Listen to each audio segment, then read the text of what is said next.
ರತ್ನಗಿರಿ ಕ್ಷೇತ್ರೊಡುಯೇ ಜನಪದ ಪರ್ವದ ಪರ್ವಯೇ ದೈವ ಚಾಕ್ರಿದ ಕಲತ ಕುಲು ಸಾನೋಡು ಮಾಡ ಗರಡಿಡಿ ಮಿತ್ತ ಚಾವಡಿಟ್ಟು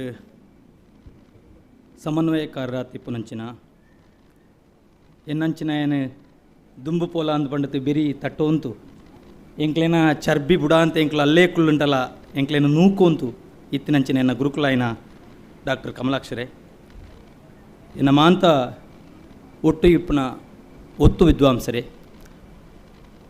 ಎನ್ನ ದುಂಬು ಇಪ್ಪನ ಸಂಪತ್ ಸುವರ್ಣಿರೇ ಡಾಕ್ಟರ್ ನವೀನ್ ಕುಮಾರ್ ಮರಿಕೆ ಪ್ರೊಫೆಸರ್ ಯದುಪತಿ ಗೌಡ ಇಂಚ ಮಾಂತ ಎನ್ನ ಆತ್ಮೀಯರು ವಿದ್ವಾಂಸರು ಉಳ್ಳೇರು ಅಂಚನೆ ದುಂಬುಕುಲ್ಲಿನಂಚಿನ ಮಾಂತ ಹಿರಿಯಕ್ಲೆ ಯಾನ ತುಳುಟು ಪಾತೆರನ್ನೇ ತಯಾರು ಮಲ್ತು ಬತ್ತನ ಅಂಡ ಎನ್ನ ಗುರುಕುಲು ಕನ್ನಡಟು ಪಾತೆರ ನಡೆದ ಬುಕ್ಕ ಇಂಕೊಂಚ ಧೈರ್ಯ ಬತ್ತಂಡೆ ಕನ್ನಡಟು ಪಾತೆರಲ್ಲ ಇಂದು ಅಂಚಾದ ಎನ್ನ ಯಾನ್ ಪನ್ಪುನ ವಿಷಯವನ್ನು ಯಾನು ಅಂತೆ ಕನ್ನಡಟು ತುಳುಟು ಇಂಚ ಮಾಂತ ಪಾತೆರು ಅಂತ ಪೋಪೆ ಎಲ್ಲ ಆತ್ಮೀಯರೇ, ನಾನೊಂದು ವಿಷಯವನ್ನು ಇಟ್ಟುಕೊಂಡು ಮಾತಾಡ್ತಾ ಇದ್ದೇನೆ. ಸಂಘಟಕರಲ್ಲಿ ಏನು ವಿಷಯ ಮಾತಾಡಬೇಕು ಅಂತ ಹೇಳುವಾಗ ನಿಮ್ಮದೇ ವಿಷಯ ಅಂತ ಹೇಳಿದರು. ಆದರೆ ಇವತ್ತು ಬಹಳ ಚರ್ಚಿತವಾಗಿರತಕ್ಕಂತಹ ಮತ್ತು ದೈವಾರಾಧನೆಗೆ ಮತ್ತು ಇಡೀ ಜನಪದ ವ್ಯವಸ್ಥೆಗೆ ಸವಾಲಾಗಿ ನಿಲ್ಲತಕ್ಕಂತಹ ಮಾಧ್ಯಮಗಳನ್ನು ಇಟ್ಟುಕೊಂಡು ನಾನು ಮಾತಾಡ್ತಾ ಇದ್ದೇನೆ. ನನ್ನ ಇಡೀ ಮಾತುಗಳು ಭೂತಾರಾಧನೆ ಮತ್ತು ಮಾಧ್ಯಮ ಎನ್ನುವ ವಿಷಯದ ಹಿನ್ನೆಲೆಯಲ್ಲಿ ಬರ್ತದೆ. ನೀವು ಗಮನಿಸಿದ ಹಾಗೆ ಮಾಧ್ಯಮಗಳಲ್ಲಿ ಎರಡು ಮಾದರಿ ಇದೆ. ಒಂದು ಜನಪದ ಮಾಧ್ಯಮ, ಇನ್ನೊಂದು ಶಿಷ್ಟ ಮಾಧ್ಯಮ ಅಂತ. ಭೂತಾರಾಧನೆಯನ್ನು ಆ ಕಾಲಘಟ್ಟದಿಂದ ಇಲ್ಲಿಗೆ ತರಲಿಕ್ಕೆ ಈ ಎರಡೂ ಮಾಧ್ಯಮಗಳು ಕೆಲಸ ಮಾಡಿವೆ. ನಾನು ಎರಡನ್ನೂ ಕೂಡ ಈ ಸಂದರ್ಭದಲ್ಲಿ ಅದಕ್ಕೆ ಹೆಚ್ಚು ಕಡಿಮೆ ಅಂತ ನಾನು ಹೇಳುವುದಿಲ್ಲ, ಅದು ಎರಡೂ ಕೂಡ ಕೆಲಸ ಮಾಡಿದೆ. ಅದು ಹೇಗೆ ಅಂತ ನಾನು ನಿಮಗೆ ವಿಶ್ಲೇಷಣೆ ಮಾಡ್ತೇನೆ. ನಿಮಗೆಲ್ಲಿಗೆ ಗೊತ್ತಿರುವ ಹಾಗೆ ಜನಪದ ಮಾಧ್ಯಮಕ್ಕೆ ಹೆಚ್ಚು ಕಡಿಮೆ ಒಂದು 500-600 ವರ್ಷಗಳ ಇತಿಹಾಸ ಇದೆ. ಯಾವಾಗ ನಮ್ಮ ಈ ಮಣ್ಣಿಗೆ ಭೂತಾರಾಧನೆಯ ಪರಿಕಲ್ಪನೆಗಳು ಹುಟ್ಟಿಕೊಂಡಿತೋ ಅಲ್ಲಿಂದ ಜನಪದ ಮಾಧ್ಯಮಗಳು ನಮ್ಮ ಜೊತೆಗೆ ಕೆಲಸ ಮಾಡ್ತಾ ಬಂದಿದೆ. ಅದು ಬಾಯ್ದೆರೆಯಾಗಿ ಇದ್ದಂತಹ ಒಂದು ಮಾಧ್ಯಮ, ಹಿರಿಯರಿಂದ ಕಿರಿಯರಿಗೆ ಅದು ವರ್ಗಾವಣೆ ಆಗುತ್ತಾ ಬಂದಂತಹ ಒಂದು ಮಾಧ್ಯಮ. ಈ ಮಾಧ್ಯಮದಲ್ಲಿ ಅನೇಕ ಅಂಶಗಳಿದೆ. ನಿಮಗೆ ಬಹಳ ಮುಖ್ಯವಾಗಿ ನಾನು ಹೇಳತಕ್ಕಂಥದ್ದು ಪಾಡ್ದನಗಳು. ನಮ್ಮಲ್ಲಿ 1001 ದೈವಗಳು, 101 ಅಲ್ಲ 1001 ದೈವಗಳು ಅಂತ ನಮ್ಮ ನಂಬಿಕೆ. 1001 ದೈವಗಳಿಗೂ ಪಾಡ್ದನ ಇದೆಯೋ ಅಂತ ಕೇಳಿದರೆ ನನ್ನ ಗುರುಗಳಲ್ಲಿ ಕೇಳಿದೆ, ಇಲ್ಲ, ಒಂದು 500, 400, ನನಗೂ ಗೊತ್ತಿದ್ದ ಮಟ್ಟಿಗೆ ಒಂದು 400-500 ಹೆಚ್ಚಂದರೆ ಅಷ್ಟು ಪಾಡ್ದನಗಳು ಜನಪದ ಮೂಲದಲ್ಲಿ ಹುಟ್ಟಿ ಅದು ನಮ್ಮ ಮಧ್ಯೆ, ಅಂದರೆ ಇಡೀ ಜನ ಸಮುದಾಯದ ಮಧ್ಯೆ ಹರಿದು ನಮ್ಮ ಭೂತಾರಾಧನೆಯ ಪರಿಕಲ್ಪನೆಗಳನ್ನು ಉಳಿಸ್ತಾ ಬೆಳೆಸ್ತಾ ಬಂದಿದೆ. ಅದು ಕೇವಲ ಕೊಡಿಯಡಿಯ ಅಡಿಯಲ್ಲಿ ಮಾತ್ರ ಇದ್ದದ್ದಲ್ಲ. ಈ ಪಾಡ್ದನಗಳು ಗದ್ದೆಯಲ್ಲಿಯೂ ಕೂಡ ನಮ್ಮ ದೈವತ್ವದ ಸಂಕಲ್ಪವನ್ನು ಬೆಳೆಸುವ ಕೆಲಸಗಳು ತುಂಬ ಮಾಡಿದೆ. ಹಾಗಾಗಿ ಪಾಡ್ದನ ಜನಪದ ಮಾಧ್ಯಮದಲ್ಲಿ ಅತ್ಯಂತ ಪ್ರಬಲವಾದದ್ದು.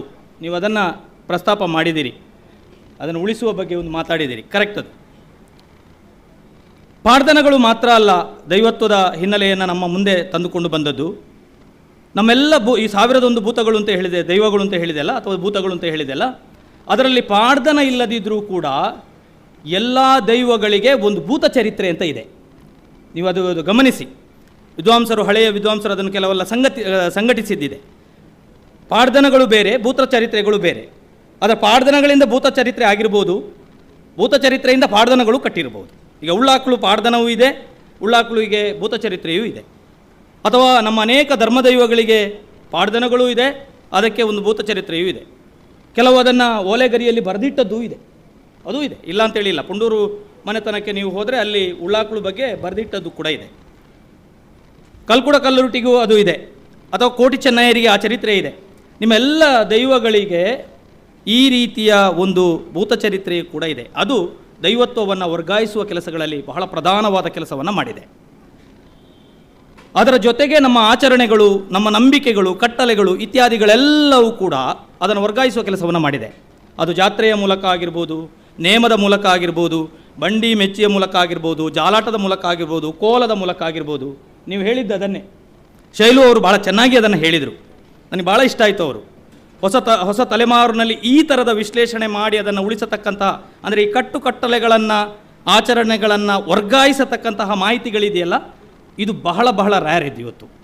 ಸೊ ಆ ರೀತಿಯ ಆಚರಣೆಗಳು, ಕಟ್ಟಳೆಗಳು ನಮ್ಮ ಭೂತಾರಾಧನೆಯನ್ನು ತಲೆಯಿಂದ ತಲೆಗೆ ವರ್ಗಾಯಿಸಿಕೊಂಡು ಬಂದಿದೆ ಸುಮಾರು 600 ವರ್ಷಗಳಿಂದ ಹೆಚ್ಚು ಕಡಿಮೆ. ನಮ್ಮ ಅನೇಕ ನಂಬಿಕೆಗಳು ನಮ್ಮ ಭೂತಾರಾಧನೆಯ ವ್ಯವಸ್ಥೆಯನ್ನು ವರ್ಗಾಯಿಸ್ತಾ ಬಂದಿದೆ. ಇದು ಕೂಡ ಜನಪದ ಪದ್ಧತಿ. ಅದು ದೈವದ ಕಾರ್ಣಿಕದ ವಿಷಯ ಇರ್ಬೋದು, ದೈವದ ಅದರ ಬಲದ ವಿಷಯ ಇರ್ಬೋದು, ಅಥವಾ ಅದು ಕೊಡುವಂತಹ ವರದ ವಿಷಯ ಇರ್ಬೋದು, ದೈವದ ಶಾಪದ ವಿಷಯ ಇರ್ಬೋದು, ಮದಿಪುಗಳಿರ್ಬೋದು, ಒಳ್ಳೆಯ ಮಾತುಗಳಿರ್ಬೋದು. ಇದೆಲ್ಲವೂ ಕೂಡ ಒಂದು ಥರದ ನಂಬಿಕೆಯ ಸ್ವರೂಪದಲ್ಲಿ ಹರಿದು ಬಂದದ್ದನ್ನು ನಾವು ಕಾಣ್ತೇವೆ. ಇದು ಜನಪದ ಮಾಧ್ಯಮವಾಗಿ ಸುಮಾರು 500-600 ವರ್ಷಗಳಿಂದ ಇವತ್ತಿನವರೆಗೂ ಇಲ್ಲ ಅಂತ ನಾನು ಹೇಳೋದಿಲ್ಲ, ಇದೆ. ನಾವು ತೀರಾ ಅದನ್ನು ಇಲ್ಲ, ಅದು ಹಾಗೆ ಹೀಗೆ ಅಂತ ಹೇಳಲಿಕ್ಕಿಲ್ಲ. ಆದರೆ ಅದನ್ನು ನಾನು ಮತ್ತೆ ವಿಶ್ಲೇಷಣೆ ಮಾಡ್ತೇನೆ. ಅದು ಇದೆ. ಎರಡನೇ ಮಾಧ್ಯಮವನ್ನು ನಾನು ನಿಮ್ಮ ಮುಂದೆ ಹೇಳಿದೆ, ಅದು ಶಿಷ್ಟ ಮಾಧ್ಯಮ ಅಂತ. ಅದರ ಆಯುಷ್ಯ ಎಷ್ಟು ಅಂತ ಹೇಳಿದರೆ ಸುಮಾರು 200 ವರ್ಷಗಳು. ಕರೆಕ್ಟಾಗಿ 1825ರಿಂದ ಸ್ಟಾರ್ಟ್ ಆದದ್ದು ನಮ್ಮ ಶಿಷ್ಟ ಮಾಧ್ಯಮದ ಪ್ರಭಾವಗಳು. 200 ವರ್ಷಗಳು. 1825ರ ಹೊತ್ತಿಗೆ ಈ ಬರಹದ ಮಾದರಿ ಬರಲಿಕ್ಕೆ ಶುರುವಾಯಿತು. ಅದು ಬಹಳ ಮುಖ್ಯವಾಗಿ 1833ರಲ್ಲಿ ಬಾಸೆಲ್ ಮಿಷನ್ಗಳು ಸ್ಥಾಪನೆಯಾದವು. ಅದು ಸ್ಥಾಪನೆಯಾದ ನಂತರ ಭೂತಕ್ಕೆ ಸಂಬಂಧಪಟ್ಟ ಅಥವಾ ದೈವಕ್ಕೆ ಸಂಬಂಧಪಟ್ಟಂತಹ ಬರಗಳು ಹಾದು ಬರಲಿಕ್ಕೆ ಶುರುವಾಯಿತು. ಅದಕ್ಕೆ ಬಹಳ ಒಳ್ಳೆಯ ಉದಾಹರಣೆ 1845ರಲ್ಲಿ ಮಂಗಳೂರು ಸಮಾಚಾರ ಬಂತು ನೋಡಿ. ದೇಶದ ಮೊದಲ ಪತ್ರಿಕೆ ದಿ ಬೆಂಗಾಲ್ ಗೆಜೆಟ್ ಮತ್ತು ಮಂಗಳೂರು ಸಮಾಚಾರ ಎರಡೂ ಏಕಕಾಲದಲ್ಲಿ ಬಂದದ್ದು. ಅದರ ಹಿಂದೆ ಕರಾವಳಿಯಲ್ಲಿ ಅನೇಕ ಪತ್ರಿಕೆಗಳು ಬಂತು. ತುಳು ಸಾಹಿತ್ಯ ಮಾಲೆ, ನವಯುಗ, ಪ್ರಭಾತ, ತುಳುಗೂಟ, ನಮ್ಮ ಉದಯವಾಣಿ, ತರಂಗ, ಅನಂತರ ಅನೇಕ.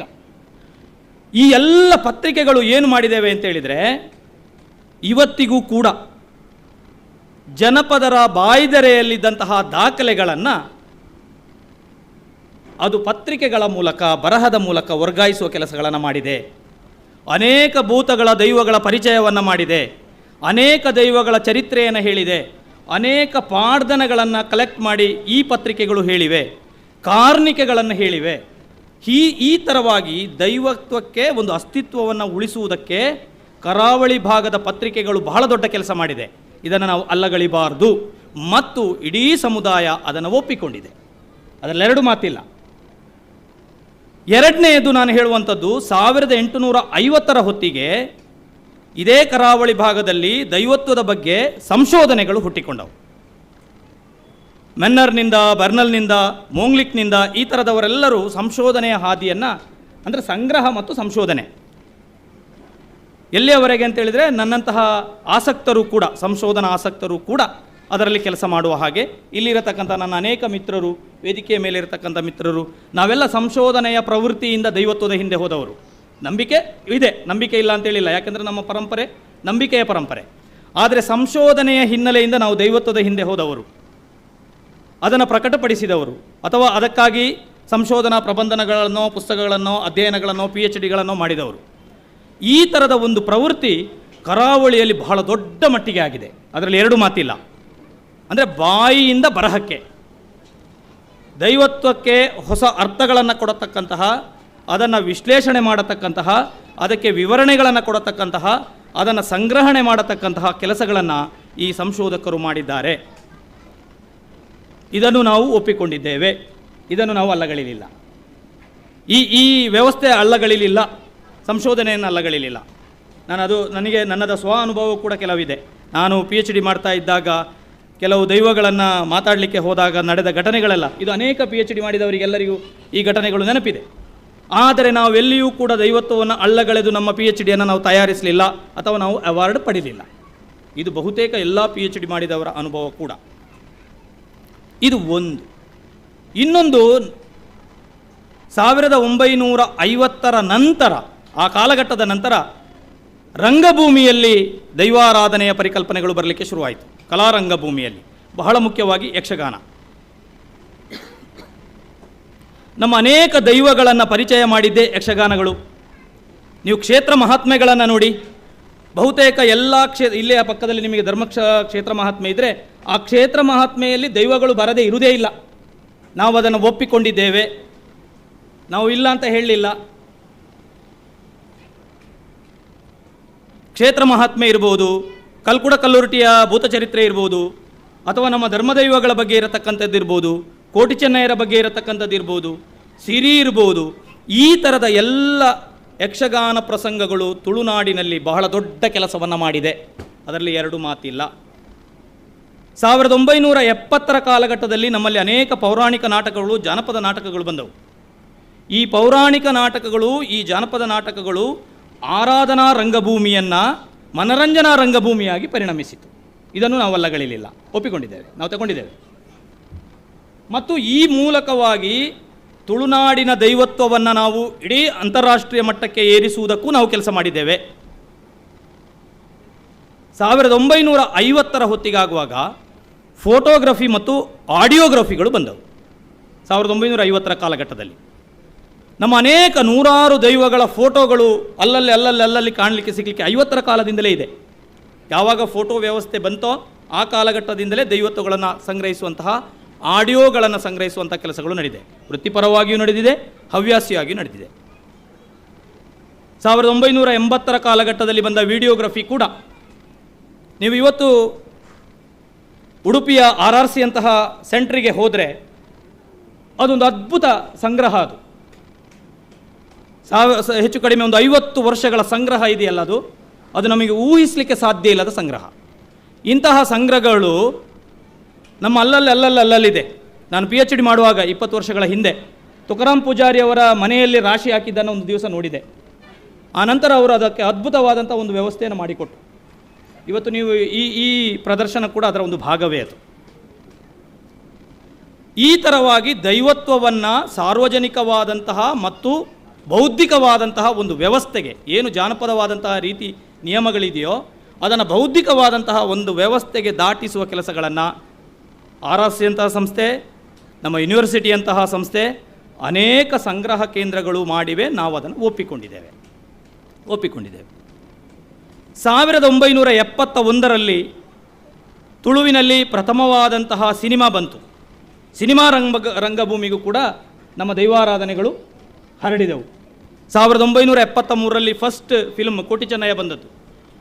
ಕೋಟಿ ಚೆನ್ನಯ್ಯರನ್ನು ಕೋಟಿ ಚೆನ್ನಯ್ಯ ಅಂತಲೇ ಹೇಳದೇ ಇರುವ ಕಾಲಘಟ್ಟದಲ್ಲಿ ಅದನ್ನು ಸಿನಿಮಾವಾಗಿ ನಮ್ಮ ಮುಂದೆ ತಂದು ನಿಲ್ಲಿಸಿದರು. 1976ರಲ್ಲಿ ತುಳುನಾಡ ಸಿರಿ ಅಂತ ಹೇಳುವುದು ಬಂತು. ಆದರೆ ಹೆಚ್ಚು ದೈವಗಳ ಬಗ್ಗೆ ಅಲ್ಲಿ ಇಲ್ಲಿ ಎಲ್ಲ ನಮ್ಮ ಸಿನಿಮಾಗಳಲ್ಲಿ ಬಂದಿದೆ ಹೊರತು ದೈವತ್ವದ ಪರಿಕಲ್ಪನೆಯನ್ನೇ ಇಟ್ಟುಕೊಂಡು ನಮ್ಮಲ್ಲಿ ಸಿನಿಮಾ ಬಂದದ್ದು ಕಡಿಮೆ. ಇದು ನಾವು ಗಮನಿಸಬೇಕು. ಸಿನಿಮಾ ಬಂದದ್ದು ಕಡಿಮೆ. ನಾನು ಇಲ್ಲಿಯವರೆಗೆ ಮಾತನಾಡಿದ್ದು ಸಾಮಾನ್ಯ 2000 ಇಸವಿಯವರೆಗಿನ ಕಾಲಘಟ್ಟ. ನಾವೆಲ್ಲ ಇದನ್ನೆಲ್ಲ ಒಪ್ಪಿದ್ದೇವೆ. ನಮಗೇನು ತಕರಾರು ಇರಲಿಲ್ಲ. 2000 ನಂತರ, ಅದರಲ್ಲೂ 2010ರ ನಂತರ ಡಿಜಿಟಲ್ ಮಾಧ್ಯಮಗಳು ಬಂದವು ನಮ್ಮ ಮುಂದೆ. ಡಿಜಿಟಲ್ ಮಾಧ್ಯಮಗಳು ನಿಮಗೆ ಗೊತ್ತಿದೆ, ಯೂಟ್ಯೂಬ್ಗಳು ಅಥವಾ ಪ್ರೈವೇಟ್ ಚಾನಲ್ಗಳು, ವಾಟ್ಸಪ್ಗಳು, ಫೇಸ್ಬುಕ್ಗಳು, ಇನ್ಸ್ಟಾಗ್ರಾಮ್ಗಳು, ಈ ಥರ ಇವುಗಳು ಏನು ಮಾಡಿತು ಅಂತೇಳಿದರೆ, ನೋಡಿ, ಒಂದು ಕ್ಯಾಮರಾ, ಒಂದು ಆಡಿಯೋ, ಆ ಹಳೆಯ ಇಷ್ಟುದ್ದದ ಟೇಪ್ ರೆಕಾರ್ಡ್, ಅದನ್ನು ಗುದ್ದಿ ನಾವೆಲ್ಲ ರೆಕಾರ್ಡ್ ಮಾಡ್ತಾ ಇದ್ದದ್ದು. ನಾನು ಫೀಲ್ಡ್ ವರ್ಕಿಗೆ 98ರಲ್ಲೆಲ್ಲ ನಾವು 2000ರಲ್ಲಿ ಹೋಗುವಾಗ ಅದೇ ಕ್ಯಾಮ್ರಾವನ್ನು ಇಟ್ಕೊಂಡು ನಾವು ಹೋಗ್ತಾ ಇದ್ದದ್ದು, ಅದೇ ಇದನ್ನು ಇಟ್ಕೊಂಡು ಹೋಗ್ತಾ ಇದ್ದದ್ದು. ನೋಡಿ, 2000 ಹೊತ್ತಿಗೆ ಬರುವಾಗ ಎಲ್ಲರ ಕೈಯಲ್ಲಿಯೂ, ಇಲ್ಲಿ 100 ಜನ ಇದ್ದರೆ 100 ಜನರ ಕೈಯಲ್ಲಿಯೂ ಒಂದು ಕ್ಯಾಮರಾ ಇದೆ, ಒಂದು ಆಡಿಯೋಗ್ರಫಿಯ ಒಂದು ವ್ಯವಸ್ಥೆ ಇದೆ. ಜೊತೆಗೆ ಅದನ್ನು ಎಡಿಟ್ ಮಾಡುವಂತಹ ಒಂದು ಆ ಒಂದು ಆ್ಯಪು ಇದೆ, ಆ ಒಂದು ಕೌಶಲ್ಯವೂ ಇದೆ.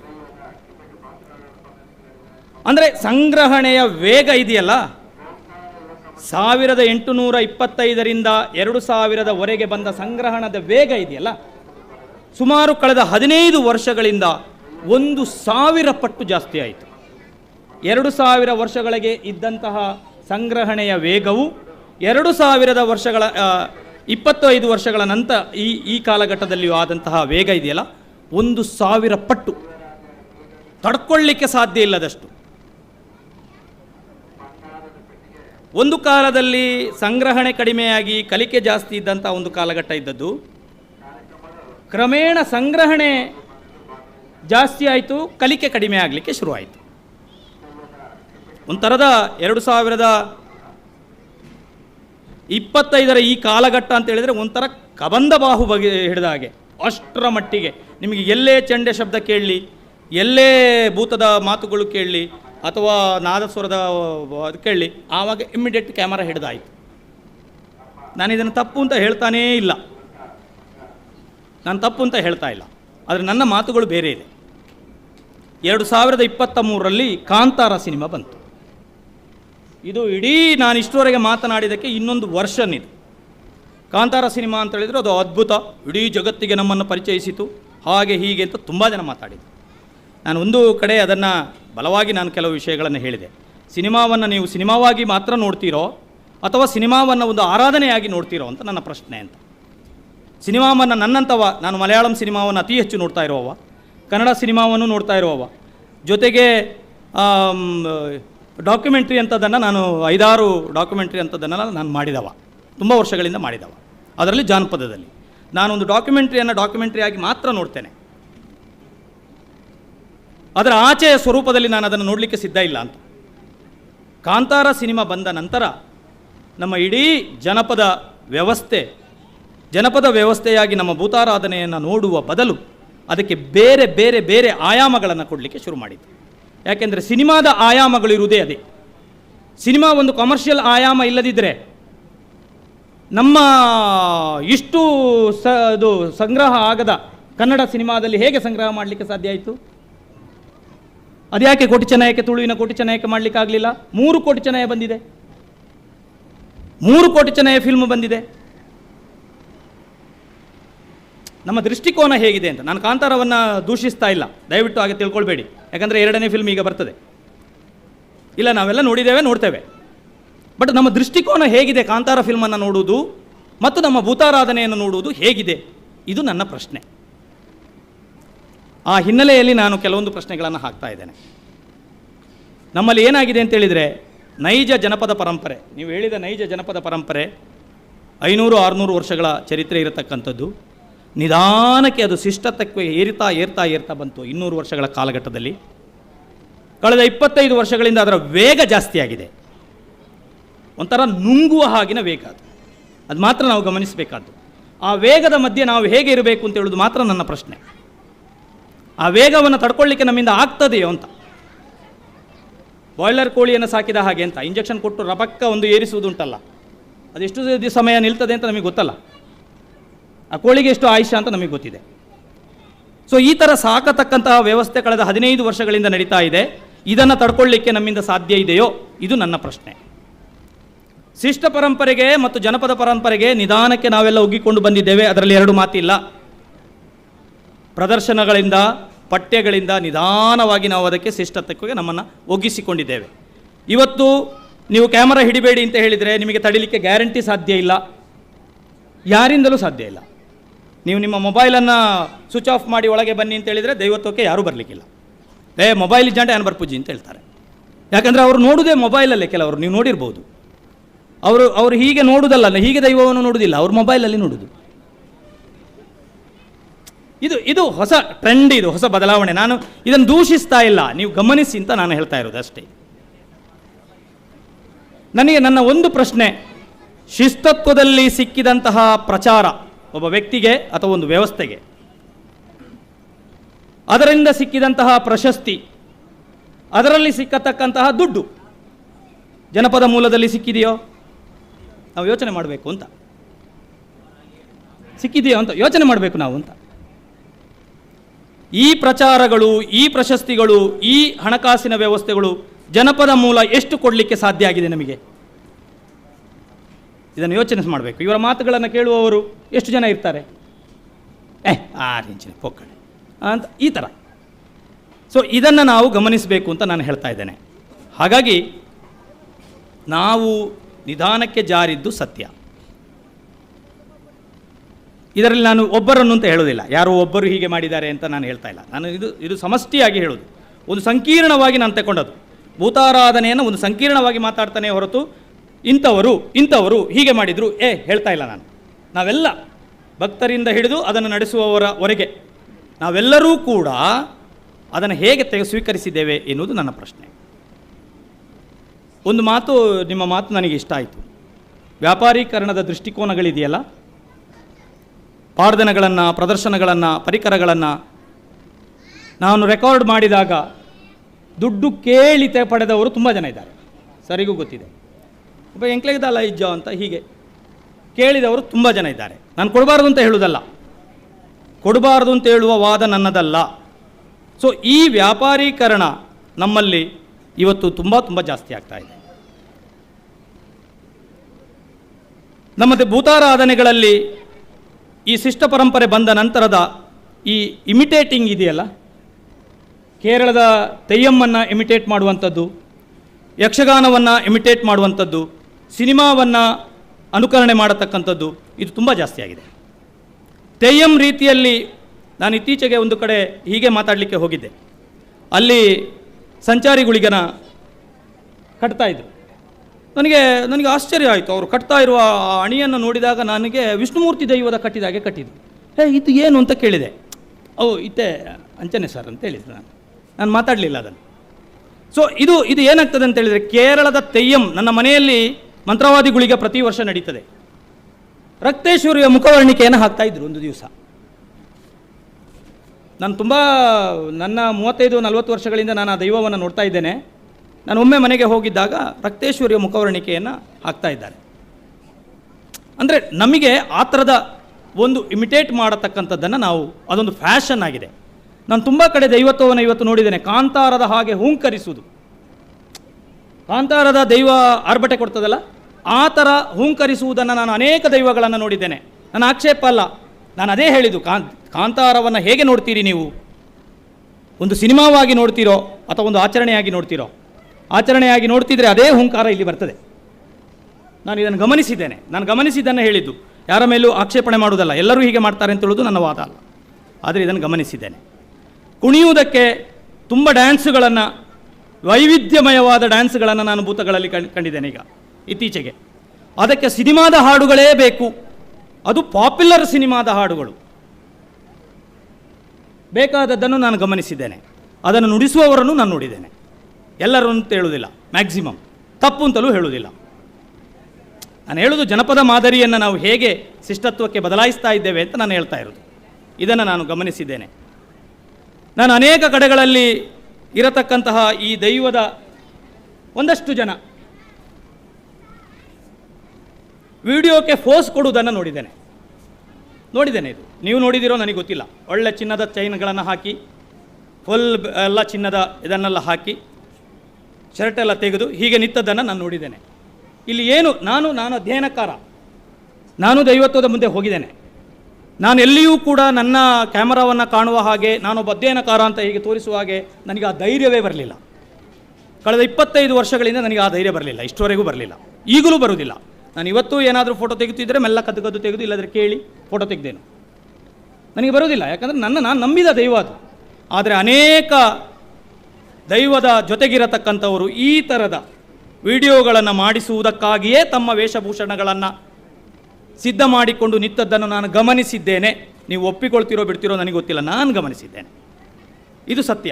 ಹಾಗಾದರೆ ನಮ್ಮ ನಂಬಿಕೆಗಳು ಯಾವ ಮಟ್ಟಕ್ಕೆ ಹೋಗ್ತಾ ಇದೆ ಎನ್ನುವುದನ್ನು ನಾವು ಗಮನಿಸಬೇಕು. ನನ್ನಲ್ಲಿ ನಾನು ಅದೇ ಹೇಳಿದೆಲ್ಲ, ನಾನು PhD ಮಾಡ್ತಾ ಇದ್ದಾಗ ಕೊರತಿ ಕಟ್ಟಿದ ಒಬ್ಬರು ನಾನು ಅದೆಪ್ಲೆ ಅಂತ ಹೇಳಿದವರು ಇದ್ದಾರೆ. ಫೋಟೋ ನಾನು ಇನ್ನು ತೆಗೀರಿ ಅಂತ, ನನ್ನಲ್ಲಿ ಕ್ಯಾಮರಾ ಇತ್ತಲ್ಲ, ದೆಪ್ಲೆ ನಾನು ಅಂತ. ಅದನ್ನು ನಾನು ಆಕ್ಷೇಪಿಸುವುದಲ್ಲ, ನಾವು ಬದಲಾಗ್ತಾ ಇರುವುದನ್ನು ನಾವು ಗಮನಿಸಬೇಕು ಅಂತ ನಾನು ಹೇಳೋದು. ಇತ್ತೀಚೆಗೆ ನನ್ನ ಮನೆಯಲ್ಲಿ ವಿಷ್ಣುಮೂರ್ತಿ ದೈವ ಆಯಿತು. ದೈವ ಇದೆಲ್ಲ ಆದ ನಂತರ ನನ್ನ ಮನೆಯಲ್ಲಿ, ಅಂದರೆ ನನ್ನ ಮನೆಯಲ್ಲ, ನನ್ನ ಅಣ್ಣನ ಮನೆಯಲ್ಲಿ ದೈವ ಬಂದು ಇಮಿಡಿಯೇಟ್ ಫ್ಯಾನ್ ಪಾಡಲಿ ಅಂತೇಳಿತ್ತು. ಈ ಈ ಈ ಪರಿಕಲ್ಪನೆಗಳು ಹೇಗೆ ಮೂಡ್ತಾ ಇದ್ದಾವೆ ಅಂತ. ಫ್ಯಾನ್ ಪಾಡ್ಲೆ ಅಂತ ಹೇಳತಕ್ಕಂಥದ್ದು, ಕ್ಯಾಮರಾಡ್ದು ನಾನು ಒಂದು ಫೋಟೋ ದೆಪ್ಪಲೆ ಅಂತ ಹೇಳತಕ್ಕಂಥದ್ದು, ಅದಕ್ಕಾಗಿ ಒಂದು ಫೋರ್ಸ್ ಕೊಡೋದು, ಇದು ಹೇಗೆ ನಮ್ಮಲ್ಲಿ ಬದಲಾಗ್ತಾ ಇದೆ ಅಂತ ನಾನು ನಿಮಗೆ ಹೇಳ್ತಾ ಇರೋದು. ಹೇಗೆ ನಾವು ಅದಕ್ಕೆ ಒಗ್ಗಿಕೊಳ್ತಾ ಇದ್ದೇವೆ. ನನಗೆ ಗೊತ್ತಿದ್ದ ಹಾಗೆ ನಾನು ಆರಂಭ ಕಾಲದಲ್ಲೆಲ್ಲ ಈ ಮಧ್ಯಸ್ಥರನ್ನು ನಾನು ಗಮನಿಸಲಿಲ್ಲ. ನಮ್ಮಲ್ಲಿ ಮಧ್ಯಸ್ಥರು ಅಂತೇಳಿ ಇರಲಿಲ್ಲ. ನನಗೆ ಆಶ್ಚರ್ಯ ಅಂತ ಹೇಳಿದರೆ ಕೆಲವು ಕಡೆ ದೈವಕ್ಕಿಂತಲೂ ಮಧ್ಯಸ್ಥರು ಬಹಳ ಪ್ರಧಾನವಾಗಿರುವುದನ್ನು ನಾನು ಗಮನಿಸಿದ್ದೇನೆ. ನನಗೆ ಗೊತ್ತಿಲ್ಲ, ಆಗಿರ್ಬೋದೋ ಏನೋ ನನಗೆ ಗೊತ್ತಿಲ್ಲ. ಬಟ್ ನಾನೊಬ್ಬ ಅಧ್ಯಯನದ ನೆಲೆಯಲ್ಲಿ ನಾನು ನೋಡುವವ, ನನಗೆ ದೈವವೇ ಮುಖ್ಯ ಅಂತ ನನಗನಿಸಿತು. ಮಧ್ಯಸ್ಥರು ಅದನ್ನು ನಿಯಂತ್ರಿಸತಕ್ಕದ್ದನ್ನು ನಾನು ಗಮನಿಸಿದ್ದೇನೆ. ನಾನು ಸಣ್ಣದಿರುವಾಗ ನಮ್ಮಲ್ಲಿ ಉಳ್ಳಾಕಳು ದೈವ ನಡೀತದೆ ನಮ್ಮ ಮನೆ ಪಕ್ಕದಲ್ಲಿ. ಅವರೊಬ್ಬರು ಯಜಮಾನರಿದ್ದಾರೆ. ಅವರೇನು ಹೇಳ್ತಾರೆ ಅಂತ ಹೇಳಿದರೆ, ಬೆಳಿಗ್ಗೆ 8 ಗಂಟೆಗೆ ಬೊಳ್ಪುಗು 8 ಗಂಟೆಗೆ ಮುಡಿ ಆವಡು ಅಪ್ಪಾಗ ನೂತೊಂಜಿ ದೈವನು ಬೊಕ್ಕ ಅಂತ ಮುಡಿ 8 ಗಂಟೆಗೆ ಆವಡು ಅಂತ. ಈ ಥರ ಇಡೀ ದೈವವನ್ನು ನಿಯಂತ್ರಿಸತಕ್ಕಂತಹ ಅನೇಕ ಯಜಮಾನರುಗಳನ್ನು ನಾನು ನೋಡಿದ್ದೇನೆ. ಇಂಚ ಆವಡವು ದೈವ ಹೇಗೆ ತನ್ನ ಅಭಿವ್ಯಕ್ತಿಯನ್ನು ತೋರಿಸಬಹುದು, ತನ್ನ ಸಹಜತೆಯನ್ನು ಹೇಗೆ ಮೆರಿಬಹುದು, ಇದು ನನ್ನ ಪ್ರಶ್ನೆ. ನಾನು ಒಂದು ಗಮನಿಸಿದ್ದು, ಸರ್ ಕೂಡ ಹೇಳಬೇಕದಕ್ಕೆ, ಕಳೆದ 25 ವರ್ಷಗಳಿಂದ, ಅಪವಾದ ಇದು, ನನ್ನ ಮಾತು ಅಪವಾದ ಆದರೂ ನಾನು ಹೇಳ್ತಾ ಇದ್ದೇನೆ, ಕಳೆದ 25 ವರ್ಷಗಳಿಂದ ಹೊಸ ತಲೆಮಾರಿನಲ್ಲಿ ಪಾಡ್ದನಗಳನ್ನು ನಿರರ್ಗಳವಾಗಿ ಹೇಳತಕ್ಕಂಥವರು ಹುಟ್ಟಿರುವುದು ಬಹಳ ಕಡಿಮೆ. ಇರ್ಬೋದು, ಅಪವಾದ ಅಂತ ಹೇಳ್ತಾ ಇದ್ದೇನೆ, ಇಲ್ಲ ಅಂತ ಹೇಳ್ತಾ ಇಲ್ಲ. ಅಂದರೆ ನಾನು ನೋಡಿದ ಹಾಗೆ ಬುಳಿಯಾಜಿಲರ ಹಾಗೆ 101 ದೈವದ ಪಾಡ್ದನವನ್ನು ಬುಳಿಯಾಜಿಲರು ಹೇಳ್ತಾ ಇದ್ದರು. ಕರ್ನಾಟಕ ಜಾನಪದ ಅಕಾಡೆಮಿಯ ಪ್ರಶಸ್ತಿ ವಿಜೇತ ಬುಳಿಯಾಜಿಲರು. ಅವರ ಜೊತೆಗೆ 3 ದಿವಸ ನಾನು ಕೂತಿದ್ದೆ.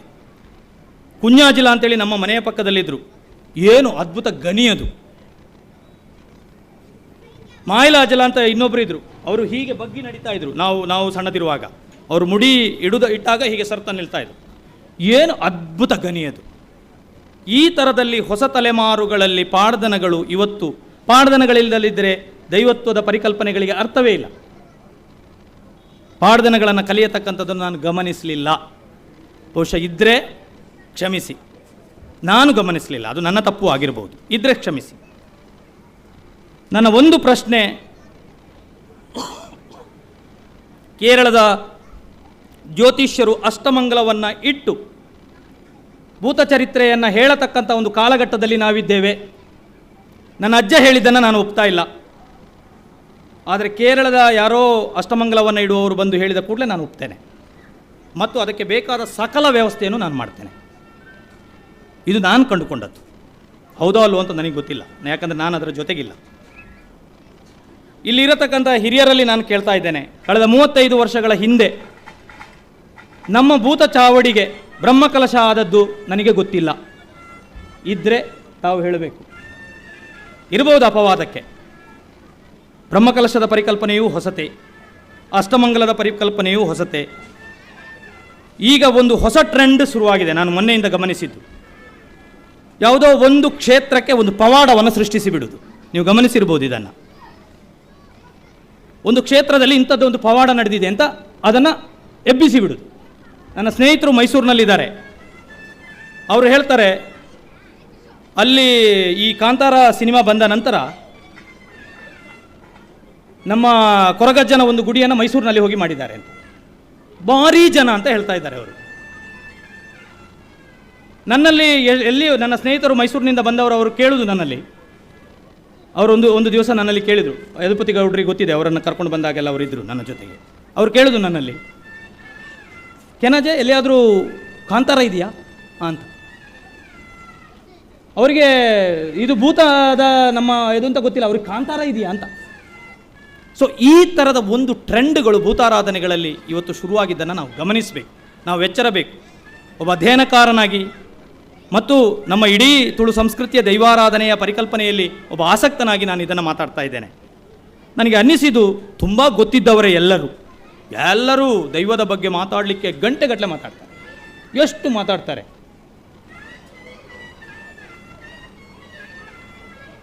ನನ್ನಲ್ಲಿ ಒಬ್ಬರು ಮಧ್ಯಸ್ಥರು ಆ ಭೂತದ ಒಂದು ಚರಿತ್ರೆ ಪಣ್ಲೆ ಸರ್ ಅಂತ ಕೇಳಿದರು. ನಾನು ಸ್ವಲ್ಪ ಅದರ ಬಗ್ಗೆ ನನ್ನ ಸ್ಟಡಿಯಲ್ಲಿದ್ದದನ್ನು ನಾನು ಹೇಳಿದೆ. ಆದರೆ ಅವರು ಅದನ್ನು ಗಂಟೆಗಟ್ಟಲೆ ಅಲ್ಲಿ ಮಾತಾಡಿದ್ದಾರೆ ಅಂತ ನನಗೆ ಮತ್ತೆ ಗೊತ್ತಾಯಿತು. ನಾನೊಂದು 5 ನಿಮಿಷ ಹೇಳಿದ್ದು, ನಾನು 5 ನಿಮಿಷ ಹೇಳಿದ್ದನ್ನು ಗಂಟೆಗಟ್ಟಲೆ ಅವರು ಮಾತಾಡಿದ್ದಾರೆ ಅಂತ ಗೊತ್ತಾಯಿತು ನನಗೆ. ಇರಲಿ, ಅದು ಅವರ ಕಲಾಗಾರಿಕೆ. ಸೊ ಈ ಥರದಲ್ಲಿ ನಾವು ಗಮನಿಸಬೇಕಾದ ಸಂಗತಿಗಳಿದೆ. ಇಡೀ ದೈವಗಳು ಅಸುರುಕ್ರಿಯೆಯಲ್ಲಿ ನಡೆಯುವುದನ್ನು ನಾನು ಗಮನಿಸಿದ್ದು, ಆದರೆ ಇತ್ತೀಚೆಗೆ ಬಹುತೇಕ ಕಡೆಗಳಲ್ಲಿ ದೇವಕ್ರಿಯೆಯಲ್ಲಿ ನಡೆಯುವುದನ್ನು ನೋಡ್ತಾ ಇದ್ದೇನೆ. ಇದು ಎಷ್ಟರ ಮಟ್ಟಿಗೆ ಸರಿ, ಎಷ್ಟರ ಮಟ್ಟಿಗೆ ತಪ್ಪು ಅಂತ ನನಗೆ ಗೊತ್ತಿಲ್ಲ. ಆದರೆ ದೈವತ್ವದ ಪರಿಕಲ್ಪನೆ ನನ್ನದೇನು ಅಂತ ಹೇಳಿದರೆ, ಅದೊಂದು ಸಹಜ ಆರಾಧನೆ, ಅದೊಂದು ಪ್ರಕೃತಿಯ ಆರಾಧನೆ. ಅದನ್ನು ಆ್ಯಸ್ ಇಟ್ ಈಸ್ ತಗೊಳ್ಳುವಂಥದ್ದು, ಪ್ರಕೃತಿಗೆ ನೇರವಾಗಿ ನಾವು ತಗೊಳ್ಳುವುದೇ ಅದು ಬಹಳ ಮುಖ್ಯವಾದದ್ದು. ಮತ್ತು ಯಾವ ಕಾಲದವರೆಗೆ ಅದನ್ನು ನಾವು ತಗೊಳ್ತೇವೆಯೋ ಆ ಕಾಲದವರೆಗೆ ಅದು ನಮ್ಮ ಜೊತೆಗೆ ಇರ್ತದೆ ಅಂತ ನನ್ನ ಆಶಯ. ಹಾಗೆ ಕಾಲಾಂತರಗಳವರೆಗೆ ಈ ಪ್ರಕೃತಿಯ ಶಕ್ತಿ ನಮ್ಮ ಜೊತೆಗೆ ಇರಲಿ ಅಂತೇಳಿ ಆಶಿಸ್ತಾ ನನ್ನ ಮಾತನ್ನು ಮುಗಿಸ್ತೇನೆ. ಎಲ್ಲರಿಗೂ ವಂದನೆಗಳು.